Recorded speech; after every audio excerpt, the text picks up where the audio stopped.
welcome. My name is Marissa Bludorn. I am your host. Welcome to BTG Magazine. I am so excited to have you here tonight. Just want to share BTG, Bridging the Gap, Strategizing for Student Success. That is a heartbeat for me, in empowering and equipping our young people for success, getting them to start at a very early age, as soon as possible, to think strategically about their life, what they could do with that life. That's what BTG is all about. We have tonight with us, and we have him every night with us. Every Thursday night, he is taking center stage and owning it. Coach Ray, who is our cover guy, he is huge in his community, giving back. He is, just like the title says, Coach Ray inspires, and he is taking center stage and owning it with us tonight. He is our June cover guy. Welcome, welcome, welcome, Coach Ray. He Hey, is one of our senior contributing writers. We're so honored to have him as part of the Own It and BTG family. And you are really owning it on that cover, my brother. listen, no, you did an excellent job with that. I'm so appreciative to have actually like been introduced to you and to have been able to network and connect with you because it's been a blessing. It's been a true blessing. I am honored, and it is truly a blessing to be associated with this family.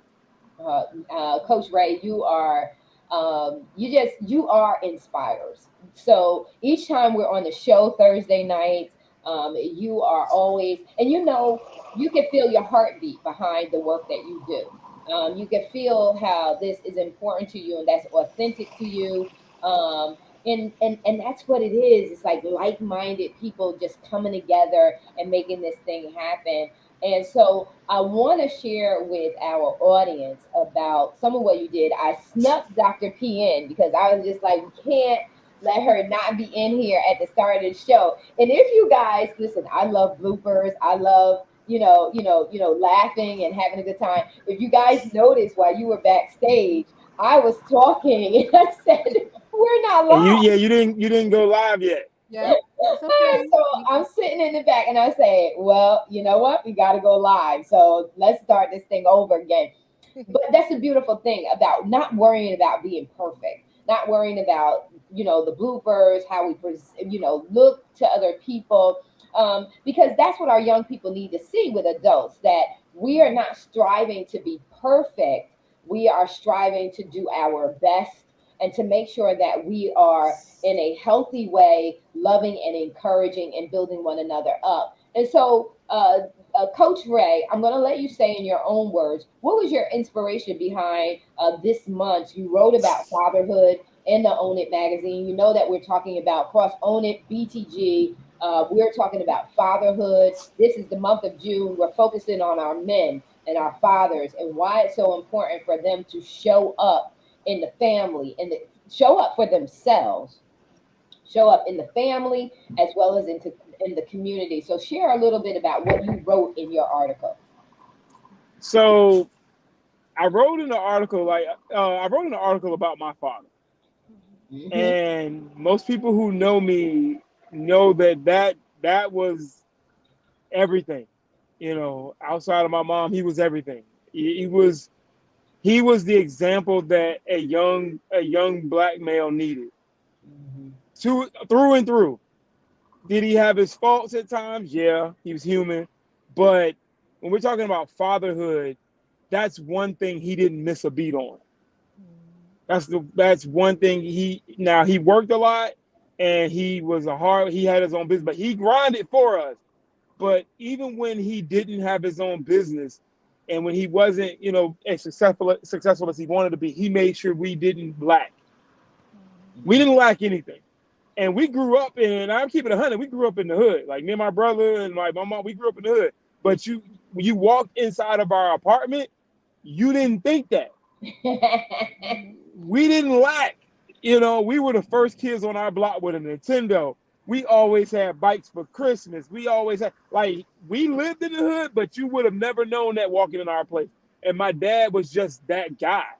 Hmm. Outside of being a father, he cared about people. Hmm. He hired ex-cons, guys, who needed a job. He gave them jobs for his company. And he made sure, not only did he give them jobs, but whenever they needed something, he was there with it. Wow. He that provided them with Thanksgiving dinners. Like they didn't have to worry about buying turkeys and stuff for Thanksgiving because my dad would do that. He just he was our family's patriarch, if that's what yeah, I believe that's the right word, patriarch. Like he made sure that even in our family, outside of our household, my aunts, uncles, whomever, he made sure that they had everything that they needed. Mm, mm. And about just that growing up, seeing that as an example was one of the greatest things I could have ever grown up with. We bumped heads at times because I was a son. So, you try your dad. You try your dad as a son. I tried him once, and that's all it took for me to realize Yep. I ain't about to try my dad no more. Mm-mm. you know. But one of the things that I always remember, and I'll say this last point, is he was very encouraging. He was so laid back, but he was so encouraging on my path and what I wanted to do. When I first started coaching, he was there. Mm. His one of our last conversations, and I talk about this a lot, when he was in the hospital before he passed, our last conversation was him telling me, you deserve to be paid for what you're good at. Wow. Yep. Because I was volunteering for years as a coach. And he was like, you too good for that. And he told me that I was worth more than I believed, and for me to go out there and get what I was worth. Wow. And that was one of our last conversations. And it took time, but God is cashing in on that statement. Yes. God is revealing to me that my dad held me in a higher esteem that I could have ever imagined. Wow. Yeah. Yeah. Yeah. And share with the audience, because he set an example, and the things that he did, by showing you, not just telling you with word, but in deed, in action. He modeled for you an example. Talk about how that really resonated with you and all you do today. Because he did what he said he was going to do. He never, and when he didn't, he made up for it. And that was the main thing for my father. Like he would, yes, he missed games. Yes, he missed events, but I knew why. And as a young kid, you get upset. You never at my stuff, this and Mhm. that. But then when you get older and you have your own family and your own kids, and you're trying to provide for them, you understand like he wasn't doing it just because. We Mhm. wanted nice things. We wanted food on our table. And my dad was the example of, I got to go do this. Yeah. And for me, where I'm at now, especially as a father, um, he was loving. Mm. Church was his thing. He wasn't the huggy type father, but he was loving. Like you knew he was that he cared. Yes. And but you know what I'm saying. And at the end of the day, when my father was here, just his presence alone spoke volumes.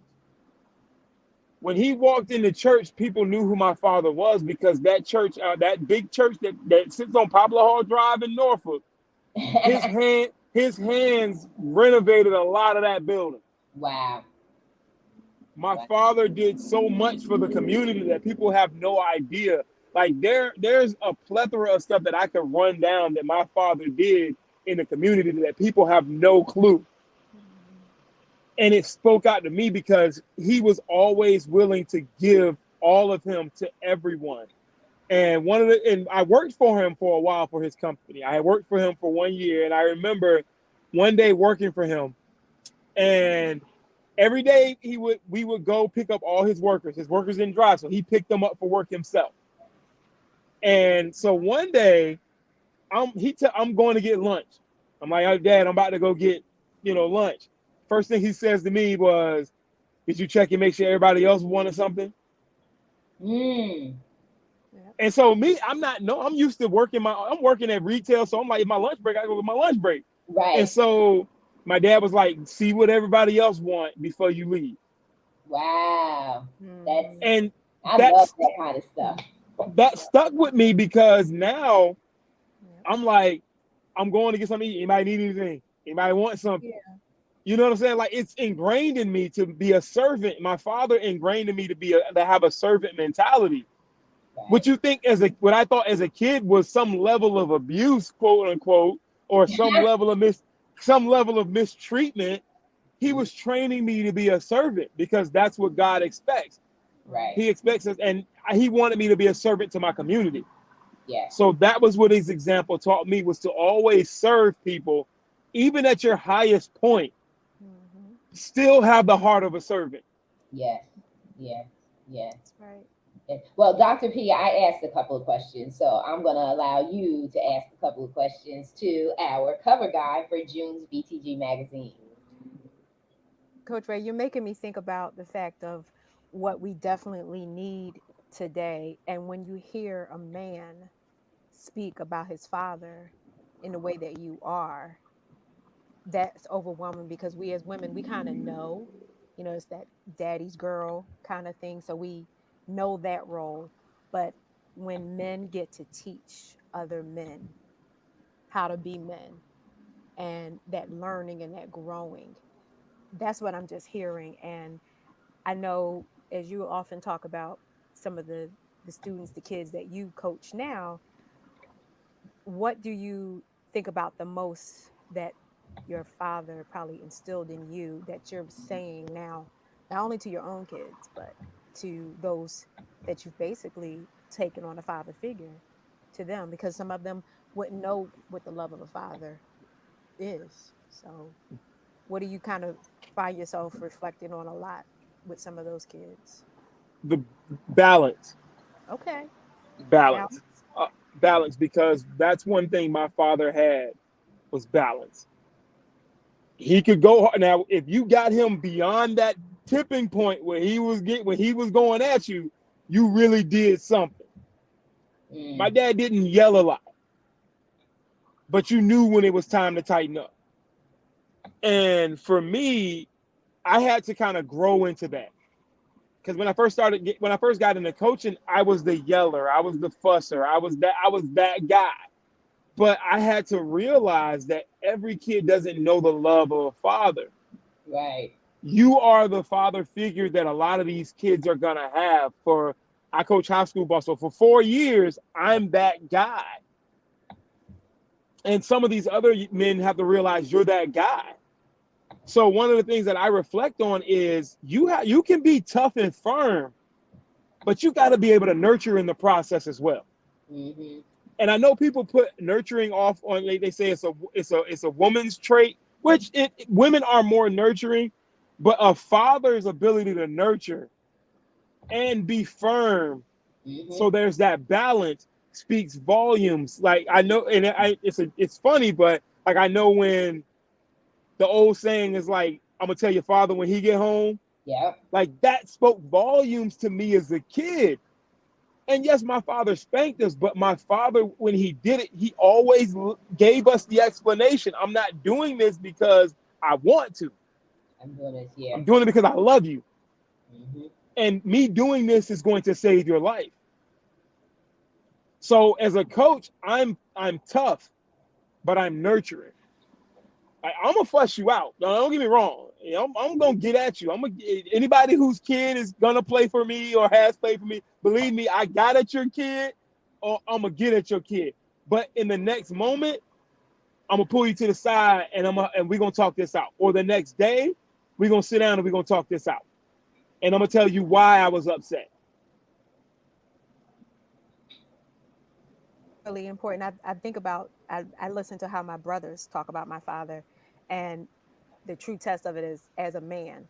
And those same things that you're instilling in those kids today, they're going to be able to teach that to to their kids, no matter if they had a good father figure at home or they have a coach like you or other men that step up to definitely share in their lives. And really, I keep thinking about, going from being a young person to an older person.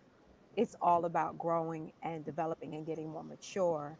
And yeah, Yes, never getting things 100% right, because none of us ever are, but just letting them know how to, number one, apologize for some of the mistakes that you make and be humble as men, especially because that's definitely what we need in our communities as well. So That's And I really think good. we've lost that. We've Okay. lost that in our communities because everybody wants to be so tough. Oh Everybody yeah. wants to be. Listen, it's nothing for you to be a man to tell your kid you sorry. How about that? Hmm. It's not. It doesn't take away from your masculinity. I know everybody's on the whole like men are being not mas. No, it's not emasculating to say, "Son, I'm sorry." To say as a coach to a kid that you coach that you might have went over the line. Yeah. It's okay. I have to do it sometimes. I have to say, my bad. I went a little too hard. I apologize. Yep. Hmm. Or I shouldn't have reacted like that. I'm sorry. It's nothing for me. It doesn't make me feel less of a man to do that Exactly. because we're flawed and we're human.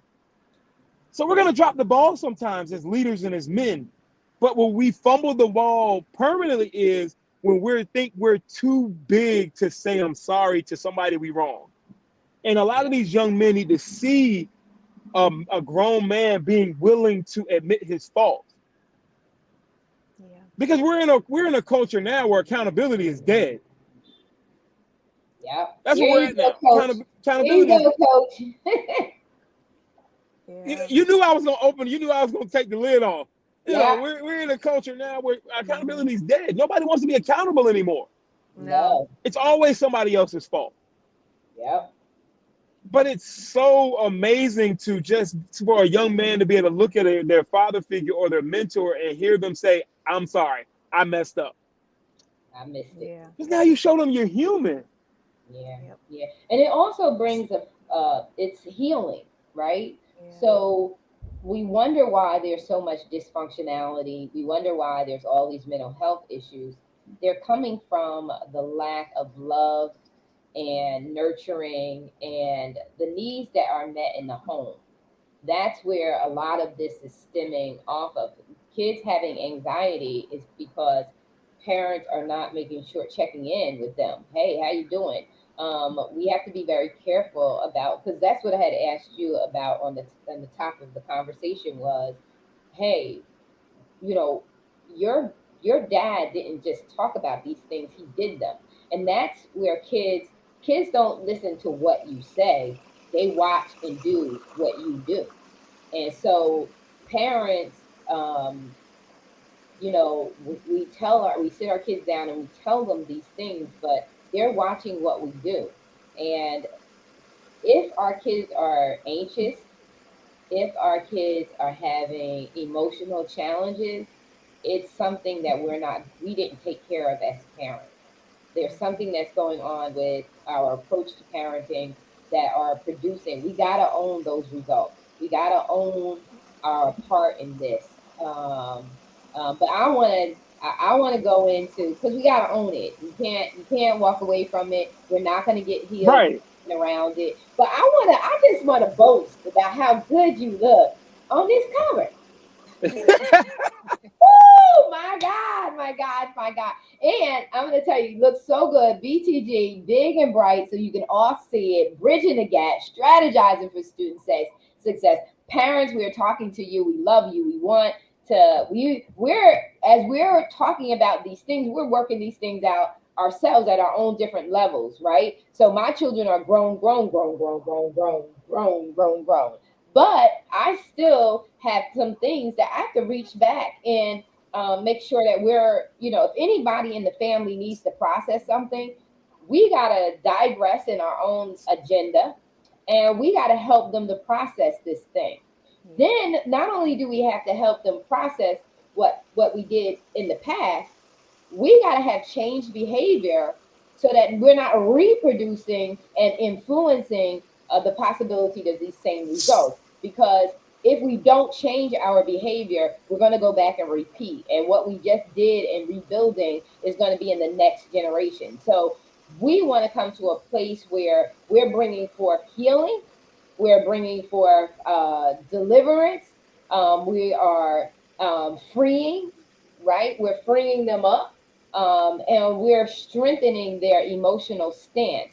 Because the one thing you don't want to do is, like you say, your father's past, my parents are past. What we don't want to happen is we don't want to leave our children here and they don't know how to handle themselves. That's the worst Right. that we could do as parents, is leave our children unequipped with dealing with the with going on with life without you.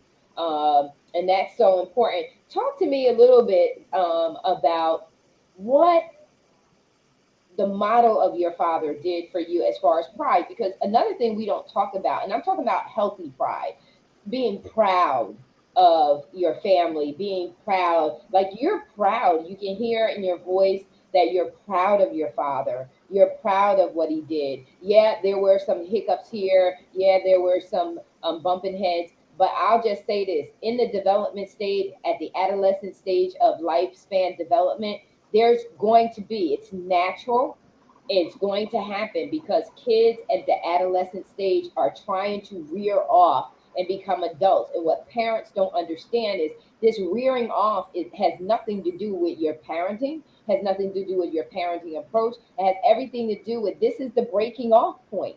This is where they become independent. And so you are going to try. Why? Because that's natural. Because now you're trying to figure out, what are my new boundaries? I'm at this point of development. What are my new boundaries?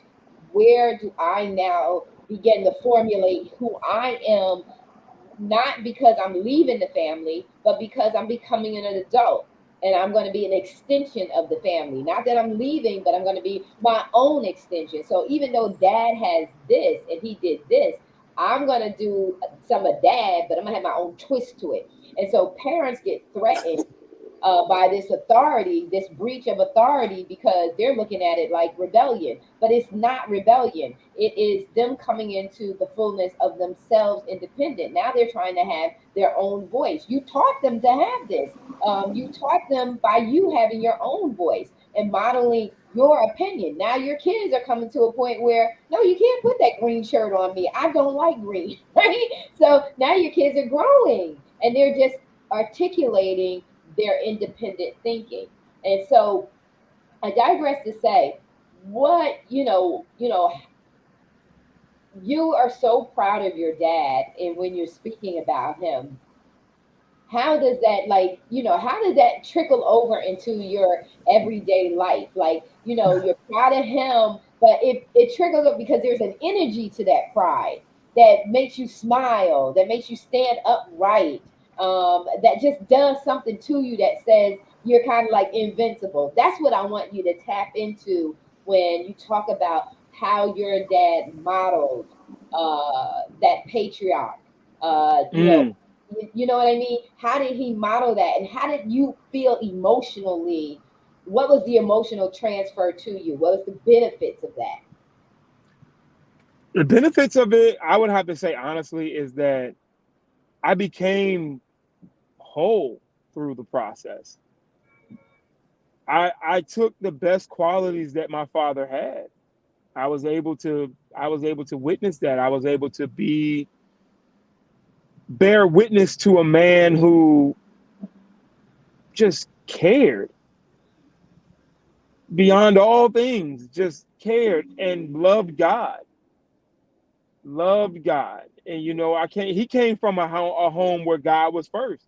My grandfather was a farmer, but you was at church. So coming from that bloodline of hard work and God and knowing who God was and just watching my dad and having that sense of pride comes because he wasn't ashamed to tell people his love for God. Right. He wasn't ashamed to make sure that everybody knew that he loved God. And I think that's one of the main things that's about it. He lived shame free about his faith, about who he was, and about what he lived for. That trickles over to me now because my kids get to see it. Yeah. My kids get to see it. My kids get, because they know. My son and my daughter. My daughter, no, my daughter loves church, loves it, Good. Awesome. and it's just an amazing feeling to be a part of a bloodline who put God first Mhm. and was still a great family man. Because even, like, we want to be real, there are some men who put God first but or put them. I'm sorry, put the church first and their family on the back burner. Yeah, Mm-hmm. yeah, yeah. And there's a difference. My dad put God first and kept his family in the forefront, Hmm.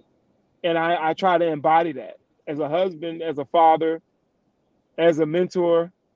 I try to embody that. It's good. Hmm. Hmm. That's beautiful. And I agree with you, Dr. P. Whole. And that's exactly what we want our children to be, whole. We want them to be well rooted and grounded, and we want them to be whole.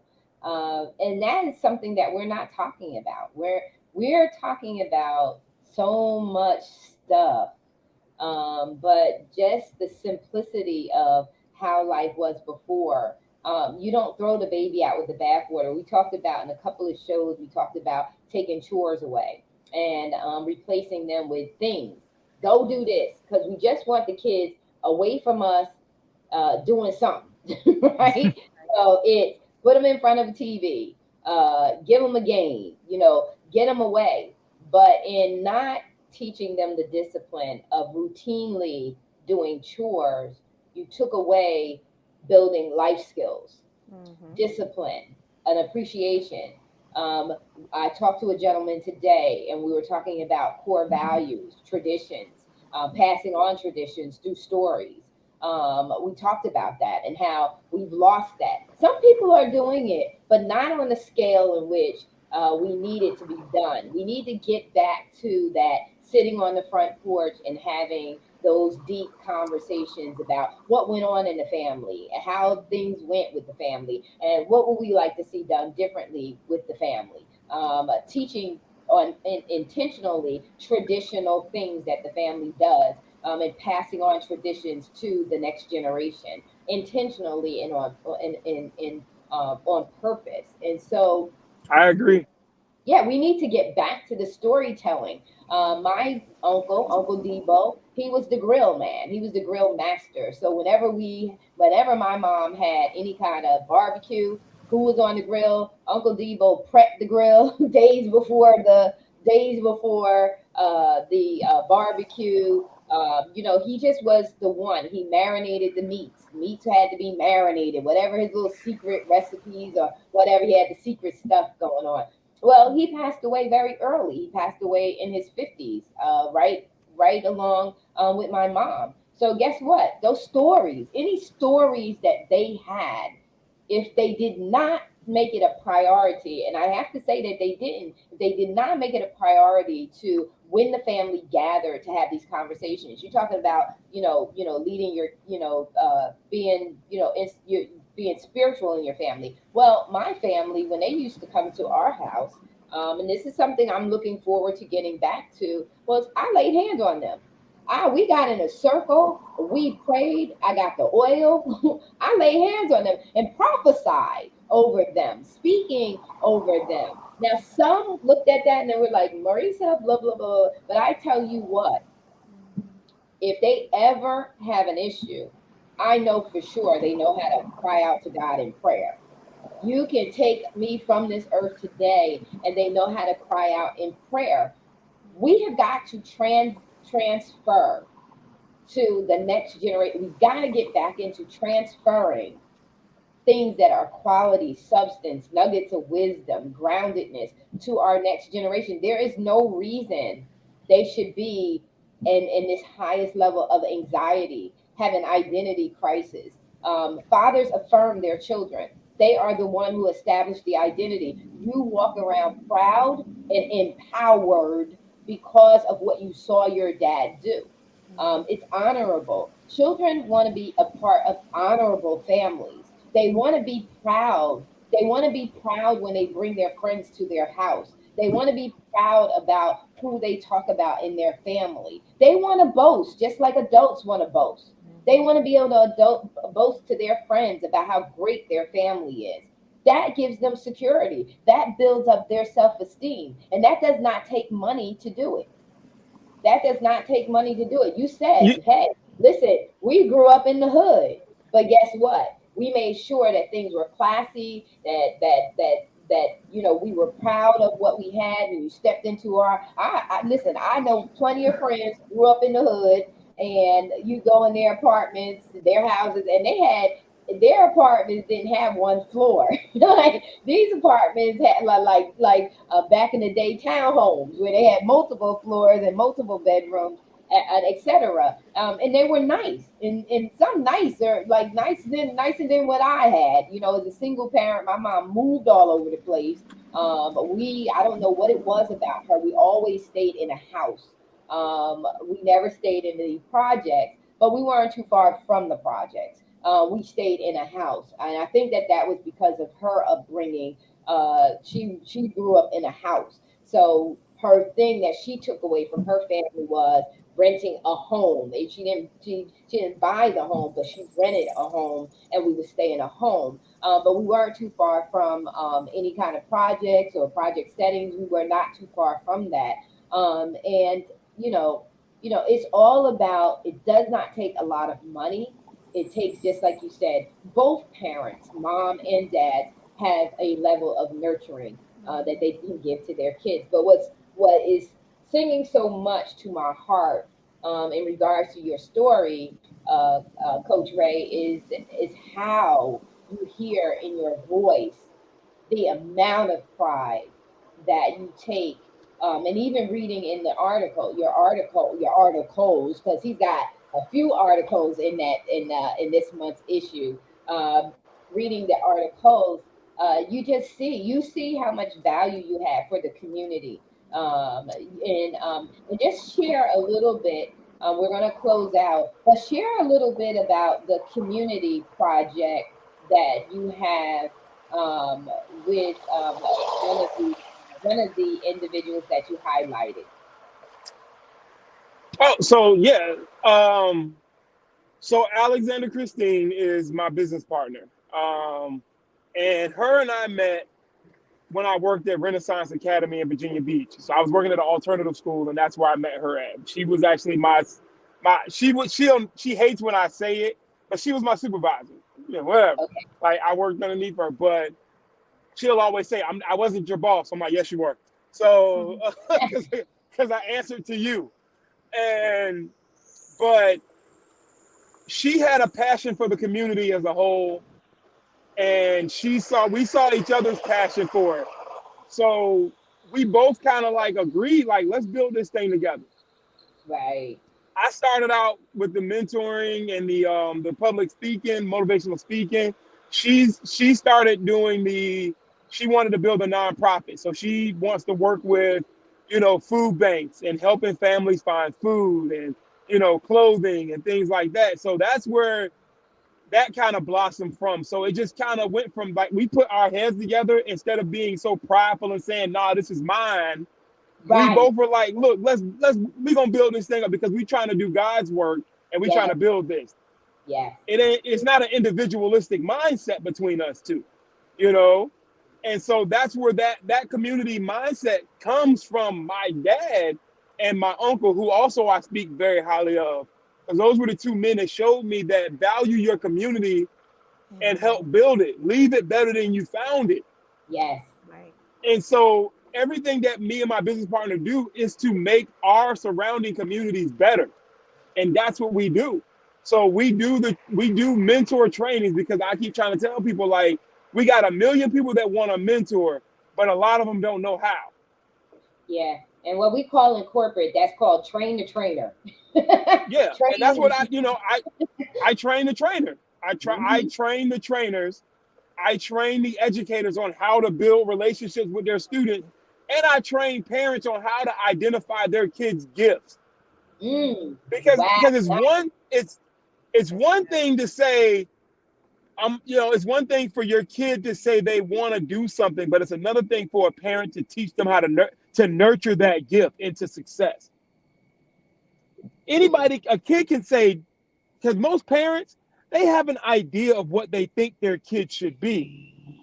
But what if your kid's not that? I have tons of kids who come to me in high school and say, I don't want to play football in college. Okay, so what do you want to do? Right.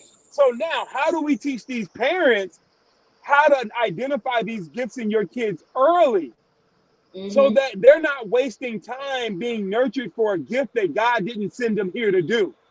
Yep. Yeah, yeah, yeah, yeah. Because now they're going against the grain. And then that's also where you see anxiety kick in our adolescence. It's because now they feel obligated to show up because the family is depending on them, and they're operating outside their gifting, they're operating outside their natural skill set and their natural wiring. And that's why we have to make sure that's what BTG is all about, is helping the parents to know how to navigate through this, one thing.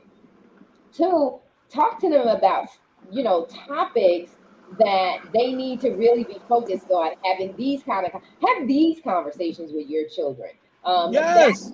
what the BTG magazine is all Right. about. That's why we come live. Is start parents start having these kind of conversations with your children, and then Don't be scared. And I'm sorry to cut you off, but these parents have to stop being afraid to have the tough conversations with their kids. That's right. Stop being afraid. Because I'm, as a person who works in education, I see how far your kids are willing to go to just fit in. So yeah, I wow, spend my yeah, time trying. I'm gonna keep it 100. I spend yeah, a lot of my days teaching kids how to be individuals, yeah, and because a they lot of will y'all kids compromise. don't know how to be individuals because they've never seen you be an individual. Nope. And they will compromise their own integrity. Yes, they will. They will compromise their own integrity. And then once they compromise their own integrity by participating in things that they know that they should not be participating in, they know it brings shame and it tarnishes their image, their self-image. And then it puts them at risk and vulnerability to being further bullied, to being further pressured to do things that they don't want to do. And they will do it. And that's where drop in self-esteem comes. That's where depression comes. That's where suicidal tendencies come from. That's where that all comes from, because they have not had that build up of foundational identity and knowing who they are and knowing how. And I always had my kids. I taught them. I said, you pressure your peers. You don't let your. We don't have if anything going to be peer pressure, it's going to be you pressuring your peers to live a high standard of life. You're not going to compromise yourself, and you make sure that you open up your mouth. Not that you running around being a tattletale, but you do not let yourself get connected with stuff that you don't want to be dealing with later on, or compromising yourself, because all of that comes. That's why our children are anxious. They're anxious and they're stressed out because they are not in homes that are having strong moral convictions. And they And don't. And unfortunately, and I know we got to get ready to close, but unfortunately, these kids these days, as much as I love them, but I have to be honest with them, they don't know their worth. And they no, don't know their worth because they haven't been taught that they're valuable. yeah, and that's I what's I at home. had I see these young, like, so I coach football. Like, I see these young after school, I see these young ladies every day walking through the hallways when we're doing football conditioning in the weight room and stuff, just trying to be seen by these boys. And I spend a lot of my time like, yo, you're way more than that. Yeah, yeah. You way more. And the setup for that is this. The setup for that is this: is to get the star. So if you get the star, you'll be set for life. So that's what the setup there is. And I've had young girls, doing the Uber and Lyft. I had them young ladies get in my car and they are dressed up, and all they're dressed up is to see who get the baller, so to speak. I think that's the term. I don't know, because I don't do all these terms. I'm grandma. Yeah. But It's look at the women who are mothers and how they operate now. And let me be clear, it's not all of them.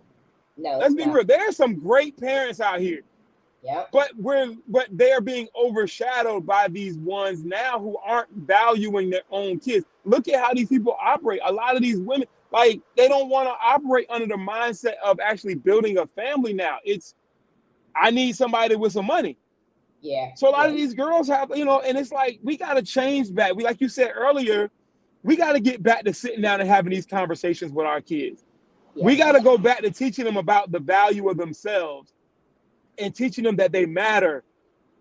Boys and young men, young ladies, whomever, Yeah. whatever you identify, let's keep it real. Let's be real about it. Whatever you choose to Yeah. say you are, who you choose to say you Yeah. are, you got to Absolutely. know that you're more valuable than what others say that you are. Yeah. Yeah. And You have to until have you your learn own. your value, you're going to continue to do things to find value in the wrong places. You are valuable regardless of what anybody says. Mm-hmm. Yep, yep. And so that's so important. And so as we close out, I'm going to start with Dr. P, and then I want you to close us out on. We are focusing in. We did talk about a lot, but we are focusing in on fatherhood, men with influence and impact, getting results and empowering our young people. And so, Dr. P, I just want you to share a little bit about, to kind of summarize tonight and just share, a little bit about how you feel about maybe your dad and how he impacted you as it correlates with our cover guy, our June cover guy, how it correlates with what Coach Ray has experienced in his relationship with his dad. I can say this in real quick. My dad was a huge hero to me. Um, um, and he was full of flaws. Um, but he did nurture. I got to sit on my dad's lap, and I was called Moose. My dad called me Mm-hmm. Moose. My mom called me Pumpkin, but my dad called me Moose. And he called me Moose because he was speaking into me strength. He allowed me to be courageous as a very small girl, to be courageous, and he spoke that into me. And so, um, even though he's gone on to glory, that still echoes in my life every single day. To be courageous, to be adventurous, to be fun, and to be okay to being a little girl. To be okay with being a little girl inside, even as a grown adult. So that's what my dad did for me. He influenced me with impact, and he empowered and equipped me to be the woman, the powerhouse of a woman I am today. Dr. P. It's been really heartwarming because one thing we get to think about now, as especially as adults, and we see how things have changed, and we, the same way we've been talking about things for months in helping people, helping parents. Now we get to say, as the three of us, that we had good fathers, flaws, just like most humans, all humans are, but knowing that you were loved and that they cared, that was like the biggest thing. One of the most fondest things I have of my father is, so he's been gone 30 years this year. So I've been Yeah. thinking about him a lot because, Mhm. that's a milestone. So these last 6 months have just been that type of time. But as I was listening to Coach Ray, I'm thinking about the fact that he worked at night and he literally called me in the middle of the night every night on his lunch break to talk. Oh, oh, And that was the one-on-one time. And I never forget one time. And so this is life before cell phones, but I had a phone in my room, and I remember I was awake in the middle of the night talking. So of course my mom came in the room and asked me who I was talking to, probably thinking it was a boy. And I just told her it was him. And she said, okay. And she, went back to bed. right, But right. I that's one of the fondest memories. And as we're talking about the fact that a person, your father, a person that has the power, just like your mother, to show love, teach you what love is, tell you they love you, having all of those things and knowing that you are special, because what we're talking about now, even with our young people, talking, having the talks with them, so we let them know how important they are. And that's how we base our life now, on what we do as adults, as coaches, as teachers, as everything that we do. So I hadn't thought about it quite that way, but I'm thanking God for the power of having um, a father that did his best to help me. And it was just important. So hoping that that's something that I can always continue to share with other people as well. So this is, day number one of a whole month of discussion. But And yeah, the we whole like month, talking right? about this because the memories and the kind of men and the kind of fathers that we need to see in our communities now. If we're literally bridging the gap to help that and make that happen, we're here for it. So, Yeah, yeah, yeah, yeah, yeah. yeah. Awesome, awesome. Coach Ray, you got to close us out, homeboy. Believe. Listen, I'll say this: don't take for granted being a father. Don't take for granted being a mentor. Don't take for granted being somebody that's impacting the next generation as a father figure. Even as if you're a mom out here and you're impacting some people, don't take it for granted because the next generation's lives are being shaped by the way we operate, not Yeah, by how they move. They're being shaped by how we operate and what we do. So when we're wondering why the next generation is struggling, let's take a look at ourselves yeah, and let's figure out what we need to do better so that the struggling stops and that they can start to be as great as that God be as great as God chose them to be. yes, yes. That is so important. And we're going to be talking about this all month long because that's where our focus is. Our focus is this month is going to be Father's Day. And we want to focus on fathers and fathers' impact on the family. We need you fathers like, white, white on rice, right? White rice needs to be white and we need our daddies, right? We need fathers to be showing up inside the home in such a manner that their presence overflows outside the home into our communities I agree. and makes a difference. And we change lives not by what we say, but what we do and what we're willing to sacrifice to make sure that the next generation, the next person actually has a better life. To whom much is given, much is required. Hmm. And as the head goes, so does the body. So we need our men to show up and show up strong because you are the head. Yep. And as you go, we go. If you're dysfunctional, we're going to be dysfunctional. But if you get this thing right, then just imagine if we just got this thing a little bit better, Hmm. what it would do to restore our homes, our communities, and our world at large.